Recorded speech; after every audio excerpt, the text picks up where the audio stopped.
बोलो श्री कृष्ण कन्हैया लाल की जय।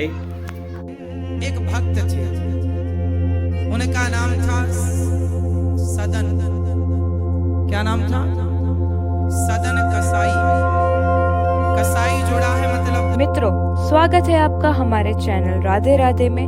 पूज्य गुरुजी अनिरुद्ध आचार्य जी द्वारा बताए गए भगवत पुराण एवं भगवत गीता का बहुत ही अनमोल पाठ हम आज इस वीडियो में सुनने वाले हैं। एक भक्त थे, उनका नाम था सदन। क्या नाम था? सदन कसाई। कसाई जोड़ा है मतलब वो उनके बाप दादे मार मार कर जीवों को मांस बेचते थे। तो बाप दादों का काम कर सदन को मिला, पर सदन मारते नहीं थे, बस मांस बाप दादों का काम था बेचना। उनके पास एक शालिग्राम भगवान थे, तो तराजू में मांस तौल कर देते ना, तो सदन बहुत बड़े भक्त थे। एक पलड़े पर वो बांट ना रखकर, किलोग्राम ना रखकर शालिग्राम भगवान को रखते और कहते कि हे भगवान 5 किलो का तौल तौल दो तो वो 5 किलो का हो जाए, आप 1 किलो का तौल तौलो तो शालिग्राम भगवान 1 किलो के हो जाए। उसी बांट से वो 10 किलो भी तौलते, 5 किलो भी, 200 ग्राम भी उसी से तौल कर देते। किसी भक्त ने वहां से गुजरते हुए देखा कि ये तो शालिग्राम भगवान है। तो एक आदमी ने सदन से कहा, अरे सदन, तुझे नरक जाना पड़ेगा, बड़ा पाप किया तूने, ये भगवान को तूने इससे मांस तौला। अच्छा, सदन बहुत प्यार करता था भगवान से, सही गलत का तो उसे ज्यादा ज्ञान था नहीं, सच्चा भोला भाला बाप दादाओं का काम था, तो उसी से उसका गुजारा होता था। तो वो अपना मांस बेचता था और मारता नहीं था किसी को, और भक्त बहुत बड़ा था। एक पंडित जी ने कहा कि ये तूने बड़ा अपराध किया, मुझे दे शालिग्राम भगवान, मैं पूजा करूंगा। पंडित जी को डर के मारे दे दिया। पंडित जी ले जाके बढ़िया दूध दही घी से नहवाए, पूजा पाठ करी, और रात को जब पंडित जी सोए तो शालिग्राम भगवान सपने में बोले, पंडित जी तुरंत वापस करके आओ। वहां बढ़िया वो हमें रोज तराजू में रख के झूला झुलाता था, रोज हम बढ़िया झूला झूलते थे, तुमने लाके बिठा दिया, तुरंत भेजो हमें वहां, हमें उस भक्त की याद आ रही है, झूला झुलाता था वो हमें रोज। अब पंडित जी बड़े परेशान भये, वाह प्रभु, आप खुद झूला झूलना चाहते हैं तो जाओ। आधी रात को दरवाजा खटखटाया पंडित जी ने, सदन खोल, ये तेरे भगवान तू संभाल भैया, तेरे भगवान हमारे बस के नहीं है। सदन भगवान शालिग्राम को जब उसने सुना कि ये भगवान मेरे से प्रेम करते हैं, तो उसकी श्रद्धा और बढ़ गई, अपार श्रद्धा जागी। उसने अपने ये दारागार पुत्राप्तान प्राणान वित्तमिमं परम हित्वा माम शरणम याता कथम चांस्तक्तुमुत्सहे। भगवान कहते हैं, जिसने अपनी पत्नी पुत्र परिवार मेरे लिए छोड़ा हो, मैं ऐसे भक्तों का कभी त्याग नहीं कर सकता, ऐसे भक्तों को मैं कभी छोड़ नहीं सकता। सदन ने सब छोड़ दिया, सबसे उसकी माया हट गई, सबसे मन हट गया, और शालिग्राम भगवान लेकर वो जगन्नाथ भगवान की ओर चला, जगन्नाथ भगवान का दर्शन करने के लिए। उसे जगन्नाथ भगवान की याद आई और वो जगन्नाथ जी की यात्रा में चला। सदन कसाई चलते चलते चलते चलते एक गांव के बगल से जब गुजरा, तो वहां देखा कि शाम हो गई है, आज इस गांव में रुक जाना सही है, क्योंकि सवेरे फिर आगे चलेंगे। तो आज वहां पर एक छोटा सा घर था किसी का, उस घर के बगल में पेड़ था, उस पेड़ की छांव में अपनी आसन लगाई और गांव से कुछ भिक्षा मांग कर लाए, खा पी लिया और अपना लेट गए भगवान का चिंतन। सवेरे जगन्नाथ जी की यात्रा में आगे बढ़ेंगे। जिस घर के बगल में लेटे, उस घर में एक सुंदर सी महिला रहती थी। जब उसने निकलकर देखा सदन की तरफ, सदन बड़े सुंदर थे, तो उस महिला ने सदन को देखा, तो वो सदन को देखकर मोहित हो गई और सदन की तरफ वो तिरछी निगाहें रखती और सदन को वो अपने वासना में फंसाना चाहती थी, क्योंकि वह स्त्री का चरित्र अच्छा नहीं था। वह सदन को देखती है और सदन के पास जाकर बोली, आप मेरे पति बनोगे, बड़े सुंदर हो। सदन बोले, मैं अपनी पत्नी, पुत्र, परिवार मैंने सब छोड़ दिया भगवान के लिए। यदि मुझे इसमें आसक्ति होती तो मैं अपनी पत्नी से मन ही क्यों हटाता। इसलिए देवी, तुम मेरी माँ हो, बहन हो, इस रूप में तुम अच्छी हो, तुम ये क्या कह रही हो। उस कन्या ने कहा, उस महिला ने, वैसे आप हो बड़े सुंदर। अच्छा, ये भी बड़ी सुंदर थी। पर सदन के मन को ये विचलित ना कर पाई। सदन बोले, तुम्हारा पति है, देखो घर में, तुम अपने पति को छोड़कर पर पुरुष पर नजर रखोगी, पाप लगेगा। उस महिला को क्या लगा कि ये मेरे पति से डर रहा है, तो उसने तलवार निकाली और अपने पति का सिर काट दिया और कहा, देखो अब कोई बाधा नहीं है, मेरा पति मर गया, अब तुम और हम शादी कर ले। पूरी रात बेचारी ने परेशान कर रखा सदन को। सदन बोले, रात है, जाएं कहां, जाएं तो पकड़ ले। अब सदन जी ने मना कर दिया, तुम्हें स्वीकार नहीं करेंगे। तो उसको लगा मेरा तो पति भी चला गया, इसने भी स्वीकार नहीं किया, ना मैं घर की रही ना मैं घाट की रही। उसने शोर मचाया, लोग आए, क्या हुआ? बोले, इसने मेरे पति को मार दिया। अब राजा के पास बात चली गई, सदन को बुलाया गया, आपने क्यों मारा इसके पति को? सदन ने कहा, महाराज मैं तो जगन्नाथ जी की यात्रा पर जा रहा हूं, मैंने नहीं मारा, इसने मेरे से कहा विवाह कर लो, मैंने मना किया तो इसने अपने पति को मार दिया। कहा अब कर लो विवाह, अब तो कोई बाधा नहीं है। उस महिला ने तो त्रिया चरित्र दिखाया और कहा, इसने ही मेरे पे गलत नजरें रखी और मैंने मना किया, मेरे पति ने विरोध किया तो इसने पति को मार दिया। राजा ने कहा, तुमने पति को मारा है, इसके तुम्हारे हाथ काट लिए जाएंगे। सदन के दोनों हाथ काट लिए गए। जगन्नाथ भगवान की तरह हो गए सदन। जैसे जगन्नाथ भगवान जी के आधे आधे हाथ हैं, ऐसे ही सदन के आधे आधे हाथ हो गए। सदन फिर भी उनकी भक्ति कम नहीं हुई, उनका प्रेम कम नहीं हुआ। सदन यात्रा पर आगे बढ़े और जब वो जगन्नाथपुरी पहुंचे तो भगवान जगन्नाथ जी ने पुजारियों से कहा, मेरा भक्त आ रहा है, उसे पालकी पर बिठाकर मेरे सामने लेकर आओ। पुजारी जी गए, पालकी पर बिठाया और जब जगन्नाथ जी के सामने आए, हाथ जोड़ना चाहा पर हाथ तो थे नहीं, पर जब हाथ जोड़ना चाहा तो भगवान की कृपा से सदन के हाथ पहले की तरह उग आए, जस की तस हो गए। भगवत कृपा से उनके हाथ उन्हें वापस मिल गए। सदन ने भगवान जगन्नाथ जी से एक सवाल किया कि हे प्रभु, यदि ये हाथ देना ही था तो फिर हाथ कटवाए क्यों? अब यहां ये प्रश्न का उत्तर सुनिएगा, आपको अच्छा लगेगा। आपके बहुत सारे प्रश्नों का उत्तर मिलने जा रहा है, बहुत सारे प्रश्नों का हल आपको मिलेगा इस बात से। सदन ने भगवान जगन्नाथ जी से प्रश्न किया कि हे प्रभु, जब हाथ वापस करने थे आपको तो हाथ कटवाए क्यों?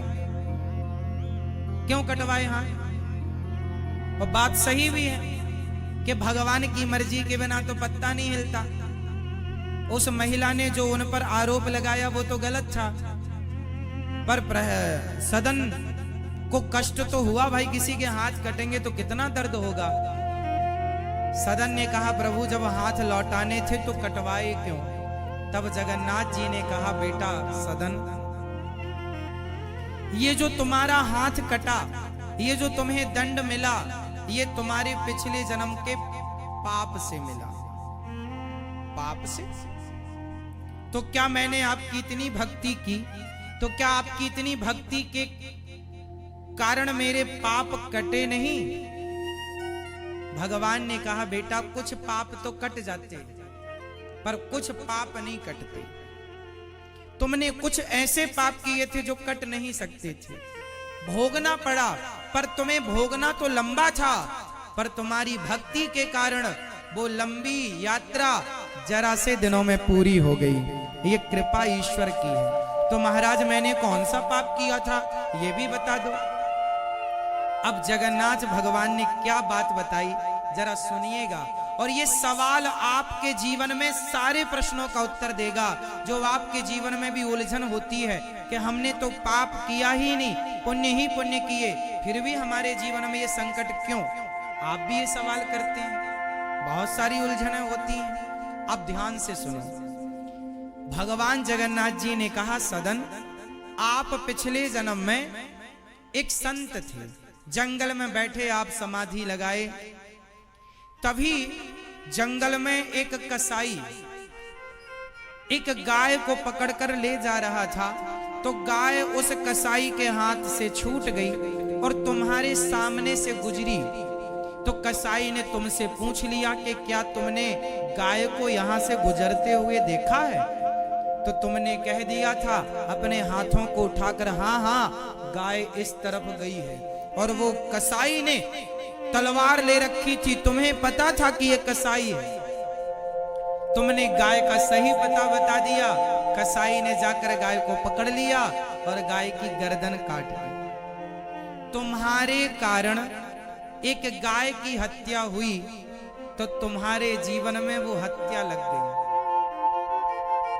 वो हत्या के कारण वही गाय इस जन्म में वो स्त्री बनकर आई जो तुम पर मोहित हो गई थी, और वो कसाई उसका पति बनकर आया। कसाई ने गाय का गला काटा, गाय की गर्दन उड़ाई, तो वही गाय इस जन्म में स्त्री बनी और वह कसाई उसका पति बना। तो उस स्त्री ने अपने पति की गर्दन उड़ा दी, तो उन लोगों का तो हिसाब किताब चुक गया। उसने उसकी गर्दन उड़ाई थी, तो इस जन्म में उस गाय ने स्त्री बनकर अपने पति की गर्दन उड़ा दी, तो उन लोगों का हिसाब किताब तो चुक गया। पर तुमने अपने हाथ बढ़ाए थे कि गाय इस तरफ गई है, तो तुमने हाथ बढ़ाए तो तुम्हारे हाथों को भी काट लिया गया। उस गाय ने स्त्री बनकर तुमने उस गाय की हत्या में हाथ उठाकर सहयोग दिया था, इसलिए उस स्त्री के कारण मीन्स उस गाय के कारण तुम्हारे हाथ काटे गए। परंतु तुम मेरे परम भक्त थे, तुम्हें इस जन्म में तुम्हारे हाथ कट जाते और फिर सारी जिंदगी बिना हाथों के गुजारना पड़ता तो कैसे गुजरती। पर तुम्हारी भक्ति के बल पर तुम्हारे हाथ तो कटे पाप के कारण, पर तुम्हारी भक्ति तुम्हारे पुण्य के कारण मैंने वो हाथ तुम्हें वापस कर दिए। तुम्हारे जीवन का बड़े से बड़ा दुख जरा से में टल गया। एक बात बताऊं मेरी माँ, कर्म दंड भोगने पड़ते, चाहे ज्यादा दिनों तक भोगना पड़े या कम दिनों तक। हम जो भी दुख पाते हैं वो दुख हम किसी और के कारण नहीं पाते, हम ही अपने सुख और अपने दुख के जिम्मेदार होते हैं। इसलिए ये दास आपसे सदा कहा करता है कि जीवन में जब दुख आए तो दोष किसको देना है? हाँ, न देना दोष किस्मत को, विपत्ति तो सब पे आती है। न देना दोष किस्मत को, विपत्ति तो सब पे आती है। जब आपके जीवन में विपत्ति आए तो किसी को दोष ना देना, ये समझना कि ये हमारे किसी जन्म के पाप का फल है। विपत्ति आई अंधा अंधी पे, लाल श्रवण सपाया है। विपत्ति आई अंधा अंधी पे, लाल श्रवण सपाया है।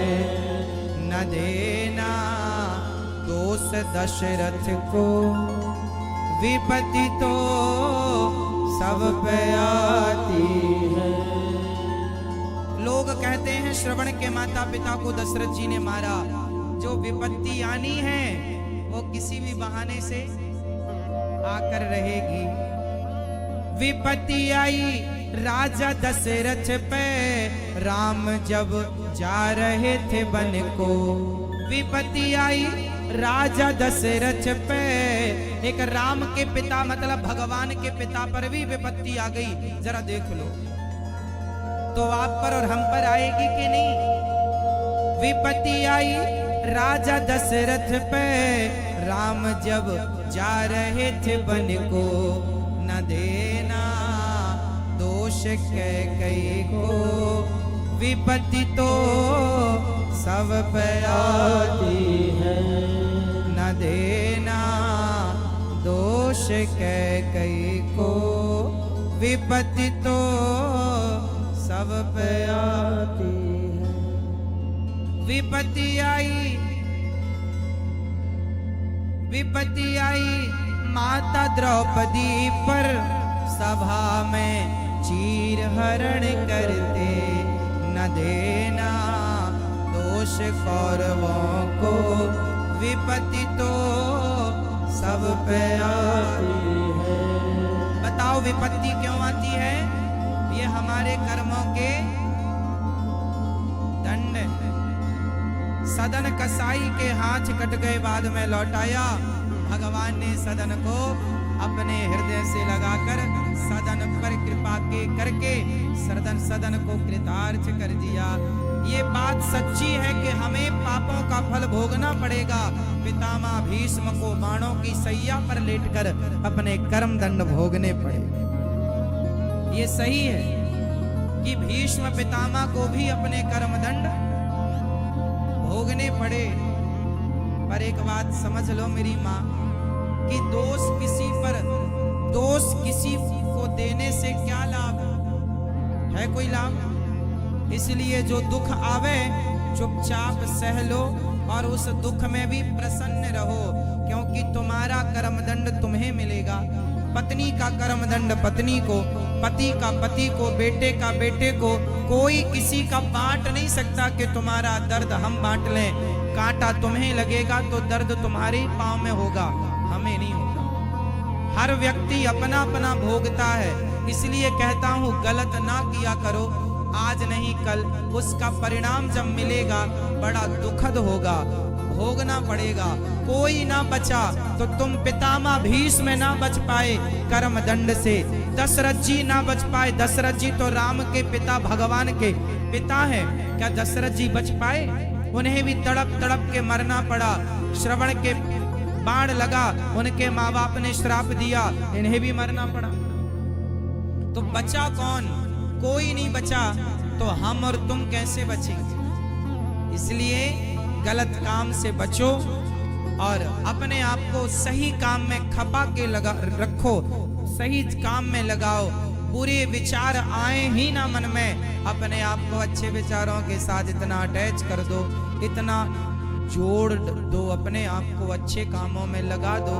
जरूरत ही नहीं है बुरे विचार आए आपके जीवन में, बुरी आदतें आपकी बने, इनकी आवश्यकता ही नहीं है हमें। तो सदन कसाई को भगवान ने कृपा करके अपना दर्शन कराया, दर्शन देकर कृतार्थ किया। तो उनके हाथ क्यों कटे? उन्हें भक्ति का परिणाम भी मिला, सब कुछ मिलता है। हम अच्छा करते हैं।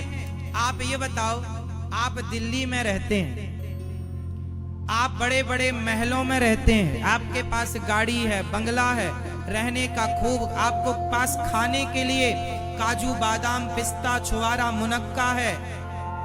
कुछ लोगों के पास सूखी रोटी नहीं है, कुछ लोगों के पास, मेरी माँ, कुछ लोगों के पास सूखी रोटी नहीं है। क्यों? क्यों नहीं? कारण जानते हैं? कारण सिर्फ ये है कि आपने किसी जन्म में पुण्य किया है, उस पुण्य का फल आपको आज गाड़ी बंगला धन धान्य के रूप में मिल रहा है। आप सब प्रकार से सुखी हैं। आपके घर में बर्तन मांजने वाले अलग हैं, आपके घर में भोजन बनाने वाले अलग हैं। आपने जरूर पुण्य किया है, उस पुण्य से आपको ये सुख मिल रहा है। अब आज जो करोगे, जो कल किया था वो तो आज मिल रहा है। जो आज करेंगे वो आपको आगे मिलेगा। इसलिए हम आपसे कहते हैं कि आप जो कल किए थे वो तो आज भोग रहे हैं, जो आज करेंगे वो आगे भोगेंगे। इसलिए आप लोग अच्छे काम करो, किसी का दिल ना दुखाओ, सदा भलाई सदा परोपकार करो, क्योंकि दिन किसी के भी बिगड़ सकते हैं। अच्छा, आपने ऐसे लोगों को भी देखा होगा जो 30-40 साल तक धनवान थे, फिर अचानक ऐसा हुआ दिवालिया निकल गया और वो रोड में आ गए, घर मकान गाड़ी घोड़ा सब बिक गए। ऐसा होता है कि नहीं? जो आदमी कल तक करोड़पति था वो आदमी रोड में आ गया, ऐसा होता है कि नहीं? बोलो हाँ या ना। मैया, ओ मेरी माँ, ऐसा होता है कि नहीं? बताओ ऐसा क्यों होता है? जब आदमी धनवान है तो फिर उसके जीवन में गरीबी क्यों आती है? इसलिए आती है, अरे जितने दिन तक आपका पुण्य आपके साथ था उतने दिन माल खजाना मिला, पुण्य खत्म तुरंत वापस चली गई चीजें, और आपके जीवन में जो स्ट्रगल करना पड़ रहा है, 2-2 रोटी के लिए मेहनत करना पड़ता है, फिर भी पेट नहीं भरता। इससे पता लग रहा है कि तुम्हारा धन, जब तुम धनवान होते हो वो तुम्हारे पुण्यों का उदय है, और जब तुम गरीब, तुम दर दर की ठोकर खाते हो, कमाने पर भी भरपेट रोटी नहीं मिलती, वो तुम्हारे पापों का परिणाम होता है। कभी पुण्य उदय होते हैं तो कभी पाप उदय हो जाते हैं। तो आप देख लो कि आप लोगों के अभी क्या उदय चल रहे हैं, बताओ? आपके अभी पाप का उदय है कि पुण्य का? जोर से अभी पुण्य का उदय है। भगवान करें ये पुण्य ही पुण्य रहे, आप पुण्य ही पुण्य करें, आपसे पाप ना हो। तो दोस्तों, ऐसे ही अद्भुत कथा का सार और भव्य भक्ति में भगवत पुराण की बातें स्वयं श्री अनिरुद्ध आचार्य जी से सुनने के लिए हमें सब्सक्राइब जरूर करें।